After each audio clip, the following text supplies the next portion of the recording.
Hello, my name is Paul Gaffney, and I'm a visual artist and PhD researcher at Ulster University in Belfast. A key part of my practice-led research has been concerned with how we experience the landscape through movement in a multisensorial and tactile way, rather than organising and viewing it from a separate isolated distance, as per the rules of the Western pictorial tradition. In particular, I'm interested in how our sense of touch can be activated to develop a heightened awareness of both the body and environment. This presentation will discuss the making of Stray, a series of images which are photographed in near total darkness in a dense woodland in the southeast of Ireland. For the past number of years, I've been investigating different ways of experiencing and representing landscape, and forests in particular. Stray had its beginnings at a 2-month artist residency at Cowhouse Studios, which is situated on a working farm at the base of a mountain with a woodland right beside it. About halfway through the residency, I was descending the mountain in the late afternoon and decided to take a shortcut through the woods. I misjudged how quickly it was getting dark and soon got lost in the space without a torch. With my vision impaired, I was relying heavily upon my sense of touch and hearing to find my way. The pines were dense and I had to rely upon my limited knowledge of where streams were to try and orientate myself.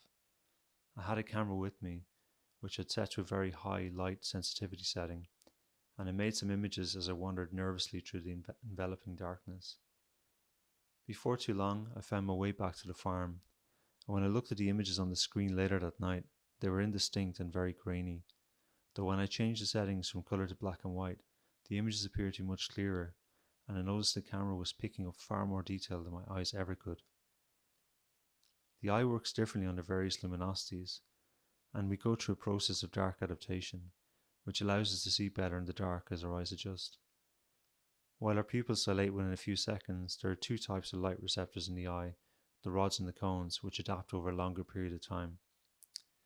The cones allow us to see colour, and these are fully adapted within about 10 minutes, though they need quite a bit of light to function properly. The rods are far more sensitive to light and adapt more slowly, though they only allow us to see shade and shape, and while they are almost fully adapted within about 40 minutes, they continue to make small gains for up to several hours. So at a certain point, we don't see colour anymore, we just see shade and shape, and this very grainy black and white aesthetic that I happened across in the images is in fact quite closely aligned to the embodied nature of scrambling through a thick forest at night with limited vision. I had inadvertently encountered a scenario, therefore, where my sight, the sense which of course we associate most with photography and with other traditional forms of representing landscape, such as painting, was largely compromised. However, my other senses, touch in particular, had compensated to allow me to engage with the territory. At the same time, I discovered a potential way of working within this visual medium by pushing the camera to make images which were beyond the limits of my own vision. I felt like I really wanted to investigate further and once again explore that experience of being lost at the edge of my comfort zone. I began to return to the woods at night to allow myself to wander and trust that I was going to find my way back out, and in the process I'd make images which I hope might allow me to translate this multisensory experience of immersion in this particular place at night for an audience. The woods were an uncertain and sometimes difficult terrain. The movement of hand and foot and the haptic feedback of branches on skin and through clothes gives a more direct impression of the environment than vision. The forest floor is soft and springy, though often covered in vines, broken branches, fallen trees, and the occasional rock or half-covered barbed wire fence. It is a type of environment that would command a relatively high degree of attention to navigate during the day, though this is magnified at night, so much so that I often felt very aware of each movement of my body. I found my sense of hearing to be heightened too, though the dense forest gives up very few clues, as the soft floor dampens a lot of the sound.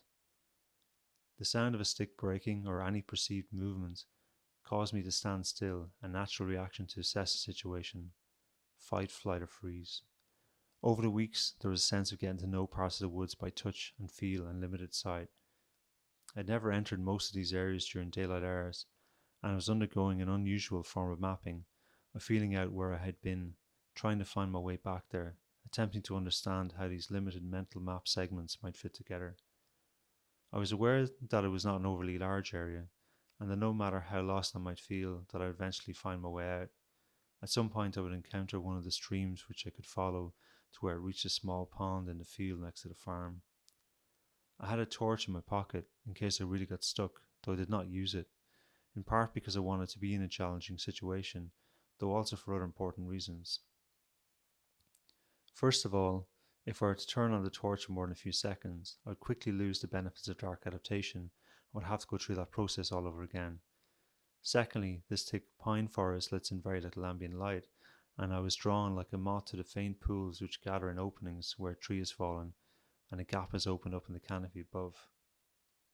The torchlight would simply have illuminated that which was directly in front of me, which would have had the effect of blinding me from being able to see where the limited ambient light was falling. I was still raising the camera to my eye. In that regard, I was searching for and framing the images, though by shooting handheld, I had very limited control over focus and exposure, and could only see a small fraction of the detail in the scene in comparison to what was viewed in the final image. I knew that I could of course have brought a tripod and lights to make technically perfect images if I'd wanted to, but that would have been a very different project.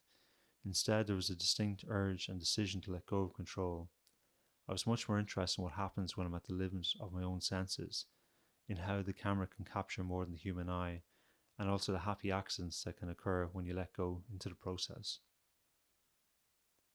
There was a public open day scheduled as part of the residency, which was an opportunity to spend some time creating prints, and these were presented as an exhibition of the work in progress.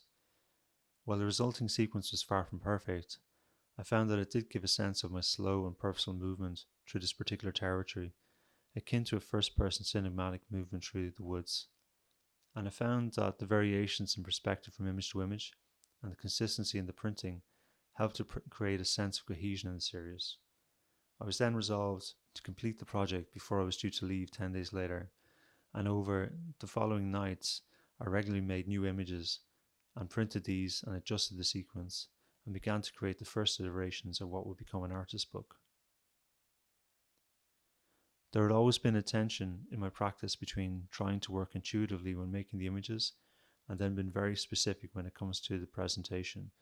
So in comparison to the sometimes quite random process of creating these images, the production of the artist book for Stray was highly controlled. The book itself was designed, printed and bound by myself in an edition of 50, which took an average of a day and a half per copy, with the title and edition number being laser engraved on the cover at a later point. As a book, the design is very minimal, though each decision was very carefully considered over a period of many months, including the weight and feel of the paper, the exact tone of the card cover, and the materials for the spine. It's a very tactile object, made with ink that appears to absorb light, and is quite heavy for its size. This substantial weight belies the fact that it contains just 18 images, and the binding used gives a stiff board-type page, which allows the images to open out completely flat, while still sitting comfortably in the hand.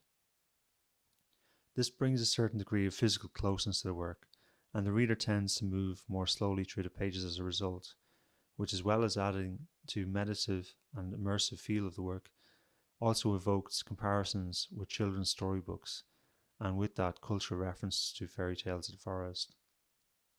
It was important for me that there would be space for the viewer to read their own stories in the work, and that the images would flow seamlessly from one to the next, and this loose narrative was perfected over numerous iterations and book dummies.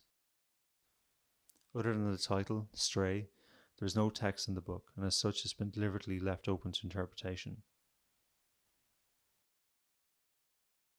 The following year I had the opportunity to further develop my experimental approach to displaying the project in the unique setting of the Centre National de l'Audiovisuel in Luxembourg, where I had the opportunity to exhibit the series as slide projections in the tank of the water tower, which was an almost perfect location due to it being round, painted black and very dark. Each projector was set up on an independent timer with slightly different slide durations, so the sequence changed continuously over the course of a day.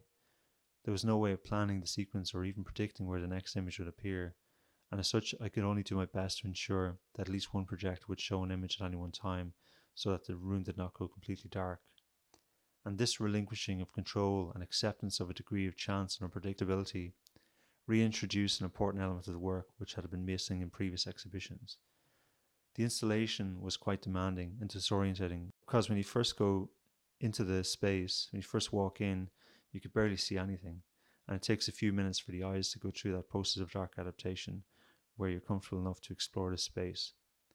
However, I felt that it was quite successful in conveying that sense of being disoriented at the edge of your comfort zone, though trusting in your sense that you'll find your way, just as I'd experienced in that first night in the woods.